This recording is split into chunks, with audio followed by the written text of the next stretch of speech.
Hello friends, this is Growl. In this video, I'm going to talk about what you might end up doing for the next few months, or even years if you're playing Shadowlands. There's been a big update on the beta recently with a lot of class tuning changes and other things that reveal more about how certain systems in the game work. The change that started a big uproar recently on Twitter was the sockets and more specifically Conduit rank upgrades appearing on Venari, the main vendor in the Maw. Before I go into the acquisition of these Conduit upgrades, let's talk about exactly what Conduits are. Each class gets to choose from 4 Conduits of varying types, depending on the path they choose in their Soulbind tree.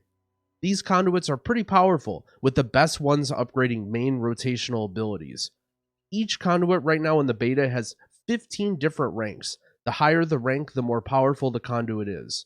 Up until today, there was no way to get higher ranked Conduits in the beta, so no one even knew what it took to get them. I've even thought that it's possible Conduit ranks won't even be in the game on release, and it'll be something for a future update since nothing has been seen yet. An item showing how to upgrade Conduits appeared on the vendor after the last beta update that left us all wondering.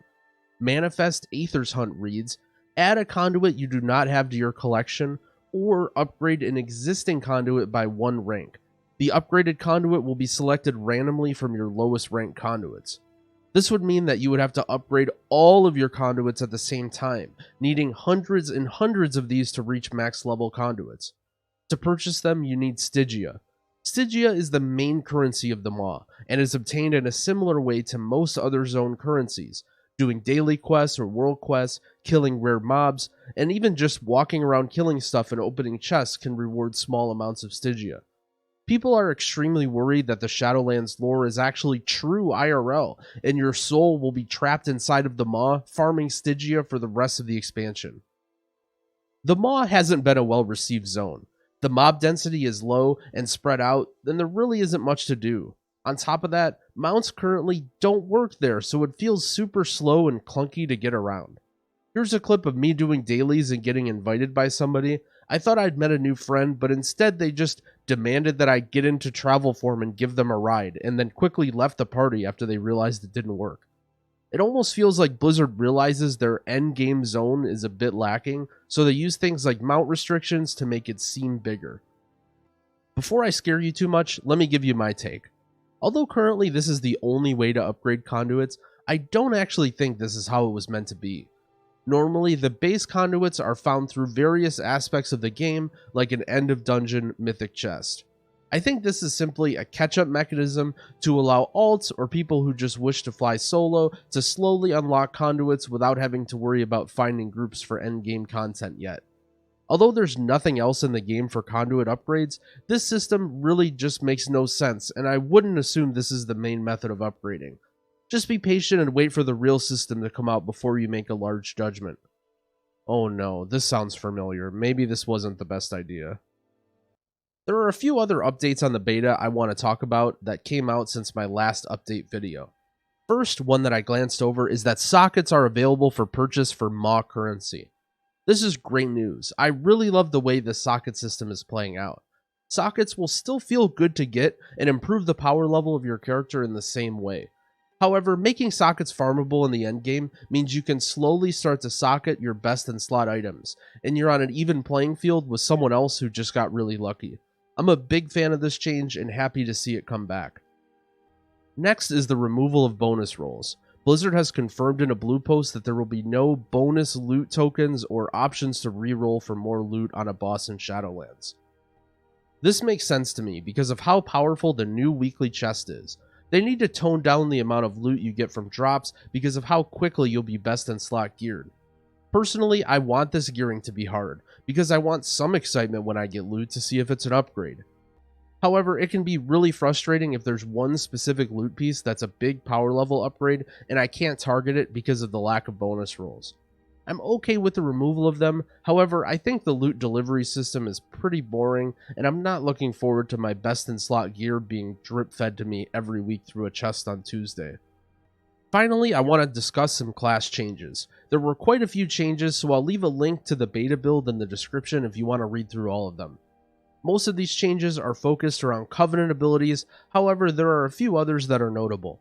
First is Death Knight's Night Fae ability, or Blue D&D as it's been called, has been nerfed significantly.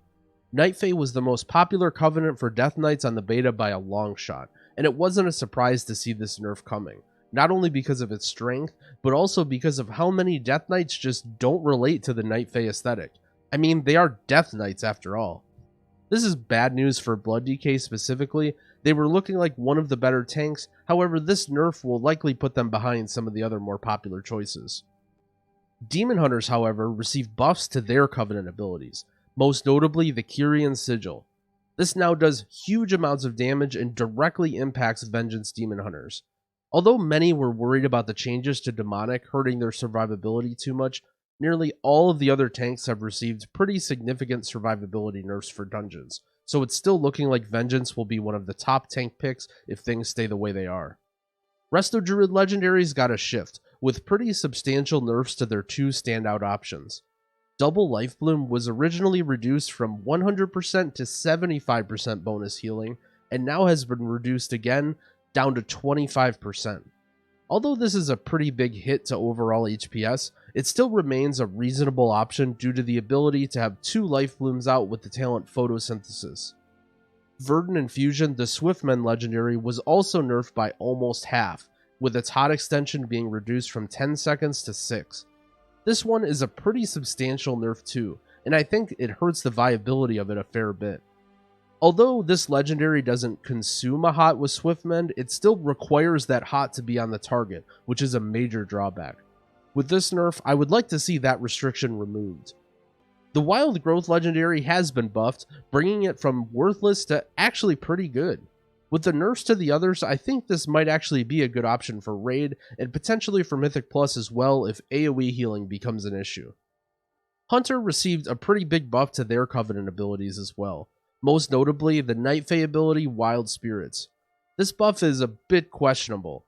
Right now, Hunters are doing standout damage on the beta with insane burst on short cooldown that's outshining nearly every other class. I'm a bit surprised to see them improve Hunter Covenants, and I'm expecting a nerf coming in a future patch. Tear of the Morning, a Mistweaver legendary, also got hit with a nerf bat. Again, it's a bit surprising to see Mistweaver throughput nerfs, as I think they aren't really necessary.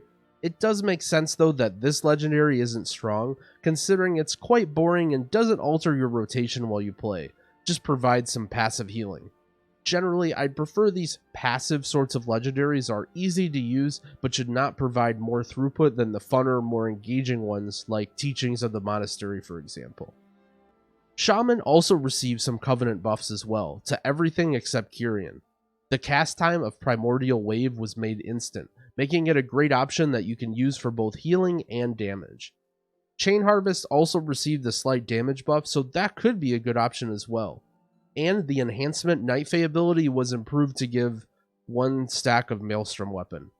Well, I'm glad to see these changes overall, because the Covenant abilities for Shaman seemed a bit behind some of the other healers, like Disc Priest, Holy Paladin, or Resto Druid.